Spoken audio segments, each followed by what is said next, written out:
Ada yang terakhir rasa pegel, Prof. Yang terakhir itu pegel karena saya merasa ini makin bengkak, jadi ini pegel. Kembali lagi ke setelah dari situ, akhirnya langsung di hari yang sama saya ke dokter penyakit dalam. Dokter penyakit dalam langsung oke, dioperasi aja. Jadi waktu dioperasi itu karena efek anestesi, belum sadar, saya ngigo gitu, Prof. Nah, karena masih pengaruh obat bios ya. betul.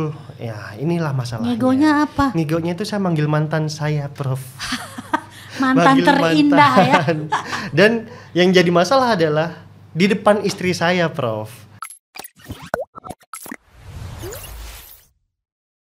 Satu lagi sebetulnya yang sangat khas untuk TB tapi juga nggak semua orang mengalami adalah sehubungan dengan tadi berkeringat di malam hari.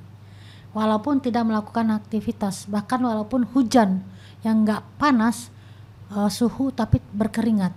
Pada orang tertentu kadang-kadang harus ganti baju, ganti kaos, ganti piyama karena saking banyaknya keringatnya. Ini sangat khas untuk tuberkulosis ya. Beda sama keringat yang dialami tadi ya. Jadi tapi nggak semua ya, Prof ya. Nggak semua, beda-beda. Karena saya tidak mengalami itu juga. Nggak mengalami. Yang dialami cuma lesu, mudah capek, nggak semangat tadi ya. Kalau sekarang semangat dong. Oh, semangat sudah, Prof. Aktivitas sudah biasa. Sudah biasa. Dalam pengobatan aktivitas biasa. Saya tuh sudah mulai aktivitas biasa sejak 1 minggu minum OAT. Sudah kembali normal lagi. Iya, jadi memang betul kalau OAT dikonsumsi dengan baik, biasa 1 minggu 2 minggu tuh terasa perbaikannya. Keluhan berkurang, kembali bertenaga. Kalau yang tadinya tidak nafsu makan mulai ada nafsu makan. Kemudian bahkan merasa nyaman, enak gitu ya. Ini biasanya 1 minggu 2 minggu, apalagi kalau sudah 2 bulan.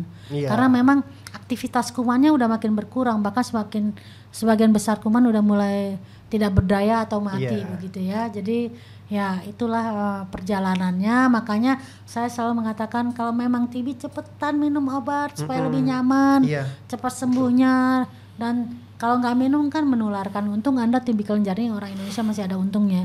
TB kelenjar nggak menular karena punya anak kecil kan di rumah. Iya, tapi anak dan istri saya juga tes, Prof. Anak tes mantuk negatif semua, alhamdulillah. Iya.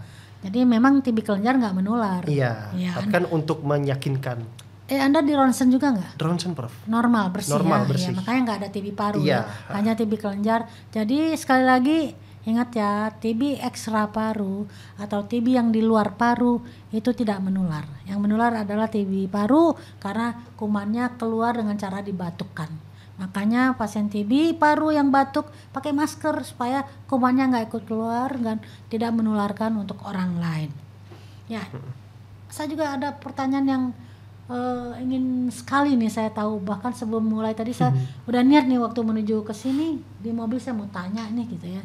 Karena saya dengar Yuda kan punya sosial media yang followersnya banyak dan sempat viral nih kan tadi itu, dan kemudian Anda melakukan edukasi. Kira-kira apa yang melatar belakangi kenapa satu open up ya, membuka diri di sosial media karena justru orang-orang TB itu banyak yang nggak mau cerita, malah disembunyikan. Betul. Ini Anda cerita bahkan di sosial media. Itu seluruh Indonesia, Asia Tenggara, dunia tahu loh bahwa Anda TB. Ini kira-kira nih kenapa mau berbagi informasi di media sosial? Silakan. Ya, pengen tahu nih kita. Dasarnya itu berdasarkan saya yang waktu tahun kemarin awal-awal menderita TB itu bingung mau ngapain dan kemana harus mengadu. Yang ada di sosial media itu semuanya dokter yang di mana masyarakat itu tidak mengerti, Prof. Bahasanya seperti apa. Berdasarkan dari semangat itu dulu untuk yaudah kita kan sudah tahu nih setiap waktu awal-awal OAT 2 bulan kan 2 minggu sekali ke dokter untuk kontrol. Nah setiap kontrol saya bertanya sebanyak mungkin. Untuk setelah hasil dari konsul itu saya lempar ke sosial media. Dan alhamdulillah hampir semua yang saya konsulkan itu relate dengan masyarakat yang ternyata selama ini beliau juga mewakili pertanyaan masyarakat banyak ya. Iya, sangat banyak, Prof, sangat banyak. Jadi kebetulan dari kemarin ada yang komen, kebetulan dari kemarin saya itu bingung sama suami. Ini apa maksudnya gitu. Jadi saya jelaskan dan Ada beberapa yang direct message juga ke Iya. kami, tapi nggak semuanya bisa kami baca. Itu benar-benar menurut mereka sangat membantu, Prof. Oke, jadi nanti Iya. kan Yuda udah pinter nih tentang TB, udah Lebih- mulai menguasai. lebih mengetahui. Jadi kalau ada yang DM, ada yang nanya, jawab aja. Kalau nggak Iya. bisa jawab, kirim ke kita, nanti kita bantuin jawab. Sebisa mungkin. Jadi Iya. ya kita bantuin deh jawabnya ya. Terima kasih banyak, Prof. Oke. Karena gini, Prof, sebenarnya jadi selain memang susah untuk mencari informasi, rata-rata masyarakat itu kan kontrol ke dokter itu antri Betul. panjang, sudah dapat 1 jam 2 jam ngantri, emosi, lelah segala macam. Pas nyampe di depan dokter maunya mau cepat selesai aja, nggak perlu nanya-nanya, cepetan obatnya dikasih gitu, Prof. Jadi nggak sempat nanya. Sampai rumah baru kepikiran ya. Iya, sampai rumah setelah tidur makan, kenapa tadi nggak nanya gitu. Terus ada juga golongan masyarakat ini yang memang takut untuk bertanya, takut, jadi lebih milih diam, Sungkan, ya. sungkan gitu. Tapi Jadi kalau sama Yuda merasa bukan senasib. bukan sama saya, jadi ya. karena membaca apa yang saya share itu kayaknya lebih enak gitu loh. Menurut Terpancing mereka gitu. untuk Terpancing, bertanya. betul, Prof. Iya, setidaknya gitu dulu. Untuk hal yang lebih expertnya nanti kan bisa mereka tanyakan kepada dokternya masing-masing.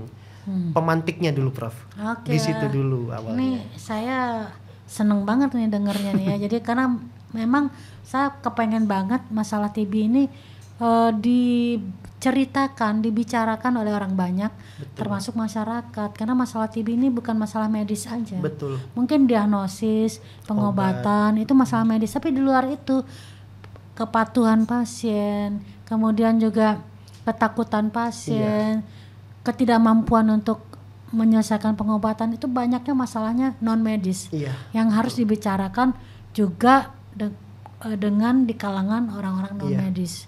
Kami yang medis ini sebetulnya porsinya dikit aja sih sebetulnya. Betul, Prof. Ya. Yang itu yang kami rasakan. Untuk medis hanya pengobatan, gejalanya apa, udah Ya, gini-gini diagnosis gitu. pengobatan. Iya, tapi untuk psikologi pasien, bagaimana dia minum obat itu kan di luar dokter. Iya, jadi ya, keren banget nih Yuda bisa mewujudkan apa sebenarnya yang selama ini saya inginkan. Makasih ya. Sama-sama, Prof. Ya, jadi bisa Sama-sama. membicarakan TB dengan bahasa Masyarakat, Prof. bahasa masyarakat, dan juga kemudian ternyata menginspirasi banyak orang dan juga memicu orang untuk pengen tahu lebih banyak tentang TB. Ada yang tanya langsung, tapi saya juga yakin di antara kalian mungkin banyak yang kemudian browsing, cari ini apa jawabannya segala macamnya. Jadi keren banget nih pemicu ini ya. Makasih sudah mau membuka diri, nggak ada rasa malu. Biasa pasien-pasien malu. Yuda nggak malu kan? Nggak malu, Nah, nggak malu. yakin saya kalau soalnya ngigo aja di posting pasti nggak malu lah ya. Ya, jadi respon masyarakat bagus ya waktu Anda posting-posting yang Iya, respon masyarakat kondisi yang bagus. Anda rasakan. Iya. Oke, ya. Jadi saya sih pengennya ini kondisi ini terus dipertahankan ya, di keep ini terus dibicarakan, menjadi bahan pembicaraan yang menarik ya, disampaikan dengan bahasa kalian. Mungkin saya nggak terlalu bisa juga ya. Kadang-kadang saya juga pakai bahasa medis kan. Betul. Tadi Yuda bilang, aduh kita kalau cari informasi dokter ngomongnya Iya. bahasa medis, ini masukan nih buat saya supaya ngomongnya lebih santai ya, dan pakai bahasa hari-hari. Saya berusaha sih, tapi mungkin juga belum sempurna. Jadi channel TB-TV ini salah satunya juga ingin menyampaikan informasi kepada masyarakat dengan cara yang tidak terlalu menggurui, dan dengan cara yang tidak terlalu memakai bahasa ilmiah, bahasa medis, tapi ya kayak kita ngobrol ini kan santai ya, jadi orang juga santai mendengarkannya. Terima kasih banget Yuda. Mungkin ada terakhir yang ingin disampaikan sebagai penutup kepada yang dengerin nih, ya, buat netizen yang pasti memperhatikan. Iya, jadi semoga sih yang mendengarkan ini, yang menonton ya Prof ya, bukan hanya pasien TB, tapi juga di luar itu, karena kesembuhan dari pasien TB itu bukan ditentukan oleh dokter sebenarnya, Tapi lingkungan, gimana kalau kita itu minum obat, kita itu terdiagnosa TBC, tapi kalau masyarakatnya mendiskriminasi, justru ada penyakit lain yang masuk nanti, ada penyakit mental, ada segala macamnya yang dimana tempat kerjanya juga akhirnya mendiskriminasi, yang akhirnya dia dipecat dari tempat kerja segala macam. Nah, itulah tujuan saya dan istri, agar masyarakat selain pasien TB ini juga mengetahui tentang TBC, tidak harus mendiskriminasi, bahwasanya penyakit TB ini tidak serta-merta menular. Bahkan yang pernah Prof bilang juga, penyakit TBC yang menular hanya penyakit TBC paru. Betul. Bahkan tidak semua penyakit TBC paru ya Prof ya. Yang BTA-nya positif ya Prof ya. Terutama. Iya. Jadi sebenarnya tidak semenakutkan itu. Betul. Iya. Jadi dengan semangat itu, saya dan istri saya itu mengajarkan masyarakat secara umum, bukan hanya pasien TB, agar kita sama-sama untuk menyelesaikan nih masalah TB. Karena kita sudah endemi, sudah sangat lama TB-nya, tapi sampai sekarang juga masih belum selesai, dan kita negara kedua terbanyak ya Prof ya di Asia. Betul. Di Bukan Asia atau dunia? Di dunia. dunia. Nomor 1 India ya Prof ya. Betul. Jadi sedangkan negara maju itu tidak ada TBC yang saya tahu. Ada tapi sedikit. Berarti bukan priority. Untuk negara maju sih enggak, tapi kita nih terutama kita harus keluar dari kondisi bahwa kita nomor 2 di dunia.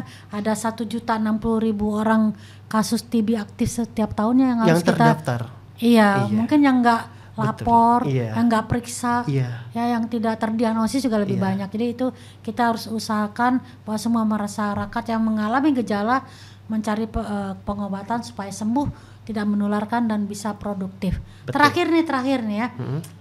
Ada nggak yang ingin disampaikan kepada orang yang Anda pikir sangat support, orang yang sangat istimewa? Boleh, silakan.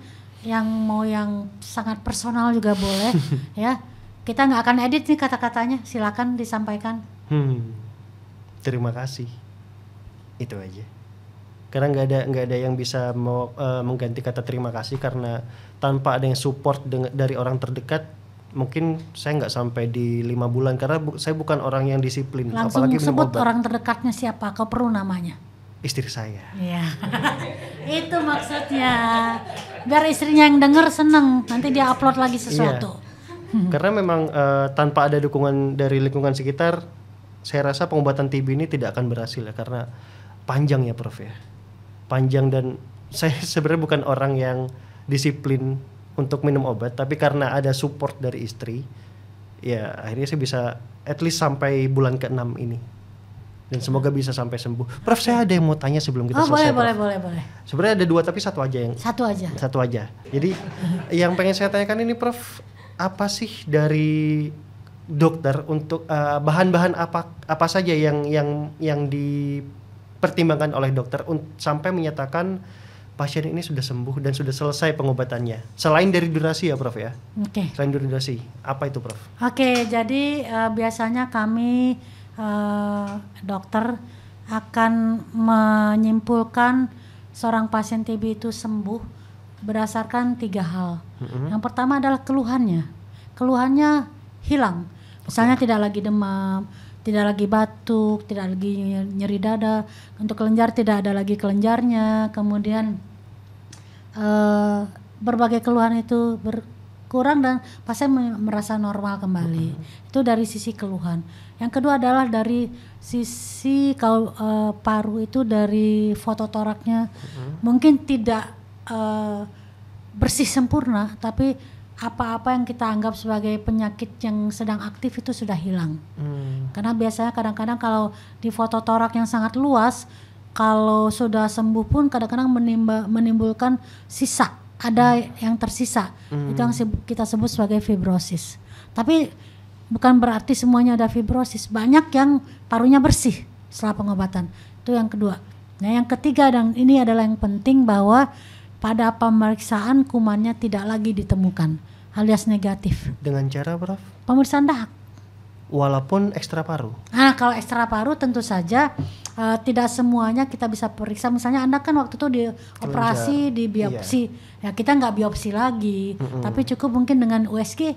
Kita lihat, sudah tidak ada inflamasi, ukurannya sudah, kelenjarnya sudah sangat mengecil ke ukuran semula gitu ya. Itu Kalau demikian juga untuk organ-organ lainnya. Jadi dan tentu saja durasi ya. Kalau 6 bulan ya 6 bulan, kalau 9 bulan 9 bulan, kalau setahun. Gitu ya. Iya. Oke, sahabat TB semuanya. Buat kamu yang memiliki pertanyaan tentang tuberkulosis atau ingin membagikan kisahnya, jangan lupa hubungin kami di sini ya. Ya, dan juga jangan lupa like, comment, dan tentu saja subscribe. Follow juga sosial media kami di sini ya, sini. Oke. Yuda, terima kasih. Sama-sama, Prof. Sama-sama. TB TV. Take action, no discrimination. Yeah.